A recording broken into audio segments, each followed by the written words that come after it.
Hello mga Oragon, so welcome naman sa panibagong vlog natin. So ang vlog natin ngayong araw na ito ay gagawa tayo ng isang air gun. So again, ito po ay isang SPG. So gagawin lang po natin itong air gun na ito through the essence of fabrication, welding fabrication. So ang gamit po nating triggering device ay ito. Yan, lighter. Then mga materials po natin, tubo, mga tubo lamang po siya. Ito po yung magiging barrel niya. Yan, so air gun dahil kakargahan lang po natin siya ng gas, tapos i-trigger natin ng ng lighter na ito. Pag sumabog yung gas dito, so papasok dito sa barrel na ito. Then may pwede nating lagyan ng bala dito. Pag lagyan natin ng bala dito, alam mo, holen. So pag trigger natin, magkakaroon ng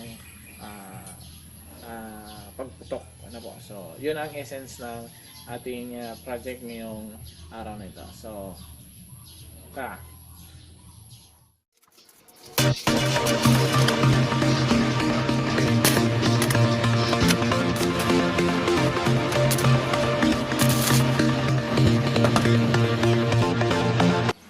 ito na, gumawa na tayo ng barrel para sa combustion chamber. Tapos dito bubutasan natin para pasok natin ito. So maging itsura niyan ay ganito. Ganyan. So pag pinasabog natin dito yung combustible liquid natin, pinasabog natin dito, so definitely tutulak yung pagsabog niya is lalabas doon. So dahil may pwersa, so wag binalahan natin or nilagyan natin siya ng holen or ng bulitas. So yun ang magtutulak sa kanya para iputok yung ibabala natin.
tapos na yung ating dinidesign. So ito na. So ngayon ang gagawin natin ay papastahan muna natin itong mga dito.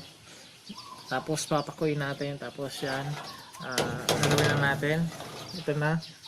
Yung baril natin. Okay. So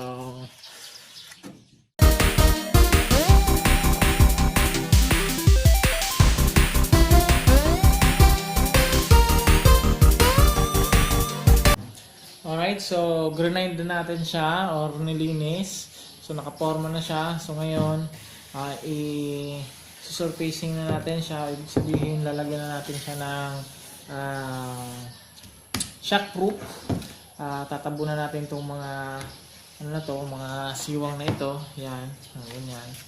Ito. So dapat lalabas talaga siya na solid, so magiging parang solid talaga siya. So ito na yung natin. Nilinis na natin siya. So wala na yung kanto. Yan. So ngayon, gagamitan ko siya ng ito. Pulley top para dito. Mamasilyahin muna natin siya para maganda at mawawala yung mga butas-butas niya. Okay?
So ngayon tapos na yung ating project, which is itong ating air gun. Yan. So ito na siya. So yan, makikita nyo na. Tinuturahan na natin siya. Makikita nyo naman. Yan. So ang bala natin dito ay Holland. At ang ginagamit nating combustion para sunugin, para magkaroon siya ng combustion ay yung ating denatured alcohol. Alright? So, ito na yung natin, baril natin. Yan. So, dito natin ilalagay yung ating i-spray lang natin dito ng mga 4 na beses. Yan. Then, papupusakin natin. Okay. Saantayin natin. Pwedeng ganunin muna or kahit maganda ka na konti. Then, balahan mo dito. Then, hanggang dito lang yan. So, naglagay tayo dito ng stopper para hindi masok dito sa kanyang elbow yung bala. Ano po? Then, pwede mo lang yasinta. Boom! Alright. So, pwede na yan. So, delikado ito, kaya ingat lang.